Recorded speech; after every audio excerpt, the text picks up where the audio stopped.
Today is Monday, December 17th, and this is the ADM Investor Services Weekly Market Kickoff. Today's guests are Alan Bush, Senior Financial Economist here at ADMIS, and Steve Freed, Vice President of Grain Research. Alan, stock index futures have come under pressure due to evidence of a slowing global economy as a result of the trade wars and a likely Fed funds rate hike when the FOMC meets on Wednesday. However, the still relatively low global interest rate situation remains supportive. Which of these opposing influences will dominate and ultimately prevail? Well, first of all, we do have several negatives that have adversely affected the market, such as the rate hike that we're likely to see on Wednesday, the trade wars, the government shutdown that apparently is going to happen possibly next week. So all those negatives are taking their toll, but that's only in the short run. Longer term, it still appears that the interest rate environment is still very accommodative, and we have interest rates globally still low by historic levels. So I think eventually the interest rate influence will dominate, but it may take a while. What is the outlook for gold futures today? The gold futures market has performed extremely well in the last 5 months. We've seen prices advance. In fact, we did have these 5-month highs just earlier in December. The inflation outlook, although has been muted to some degree, that suggests that the Fed will be less likely to raise rates next year. And I think that's where traders are focusing on, and that is supportive to the gold futures market. Also, it appears that the dollar may be capped with a less aggressive Fed in 2019. So the fundamentals seem to be all lining up, or mostly lining up, to the bullish side and the long side for the gold futures market. Great. And is this the beginning of a new bull market for the interest rate futures market? So I think we are well underway for this bull market in the credit futures markets, especially for the 30-year bonds. It was just maybe a week or so ago that we did make some new 3-month highs in the 30-year bonds.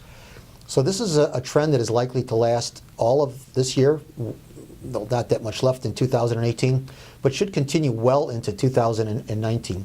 So it's the gold and the silver and the interest rate markets that I would focus on to the long side. Buy any breaks in those markets. This is a trend that is likely to persist well into next year. Great, thank you. And Steve, soybean prices traded lower after news that China bought U.S. beans for the first time since May. Why did the prices drop, and where will they be going? I think it was one of those buy the rumor, sell the fact type things, and that Sinograin, which buys grain for the reserve, was the buyer, and it wasn't the crushers. And I think that the numbers of 1 to 2 million tons and maybe another 1 million tons additional wasn't enough to sustain the rally and push it through some key resistance. So I think right now the market has found support after a 24-cent sell-off, and I think that we'll try to edge up a little bit for 2 reasons. Number one, we think that China will continue to buy additional beans. And number 2 is that South American weather isn't ideal. It's been dry in southern Brazil and too wet in Argentina, and if that pattern were to continue, we probably would need to push prices a little higher. Okay. And corn and wheat prices have staged a mini rally from recent lows. Why will this continue? Each have its own reasons. China came out and said that they probably will start buying U.S. corn in January. This is the first time in a long time that they bought U.S. corn, which tightens up the balance sheet for 2018 and 19. Also, the bean rally recently probably might encourage farmers to not plant as much more corn in 2019 as the market had thought.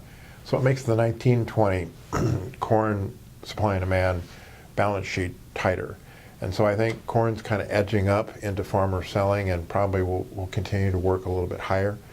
The wheat market's rallying, I think, because Russia's going to have a meeting on Friday, and they're probably going to tell their exporters they can't export over a certain amount. They've shipped about 25 million tons to date. The number might be 33 is the limit. Last year from Feb, March, April, and May, they shipped almost 4 million tons a month. This year they may only ship 1 million tons. So that difference is going to have to come from somewhere, and some people think it could be the United States. Also yesterday, the commercials started stopping the corn and wheat deliveries, suggesting that there could be more demand down the road, and they want the deliverable stocks. So I think that's going to help wheat and corn inch higher and be supportive on the upside. You briefly had mentioned the South American weather. Can you elaborate a little bit that? Well, you know, they're getting like 8 to 10 inch rains in Argentina, and that's soaking the ground. It probably is flooding some areas, and maybe not all the acres got planted that they wanted to. And if the pattern was to persist, their crops probably be smaller and could help the demand for especially U.S. soybean meal. In Brazil, it's starting to be warmer across most of Brazil, and the southern half hasn't received a rain in about 2 to 2.5 weeks. So their crop could get smaller, especially that first soybean crop, if they don't get a rain soon. Some is forecasted, but the southern Brazil land is somewhat similar to the southeast in the United States, very clay type soils, and so they need a rain a week to keep conditions favorable. So right now, we probably have seen for a while the peak of what people think is the production in South America for corn and beans, and we have to watch the weather closely to see how far the crops deteriorate. And what about Russian weather? They're supposed to, over the next 10 days, have freezing temperatures. So it raises the concern about winter kill since they don't have snow cover for their wheat crops. And so the colder it gets, the longer it gets, the more chance there could be winter kill, and that could lower their crops that they planted in the fall. Please remember that the opinions expressed here today are solely the opinions of our guests and are not necessarily the opinions of ADM Investor Services or Archer Daniels Midland Company.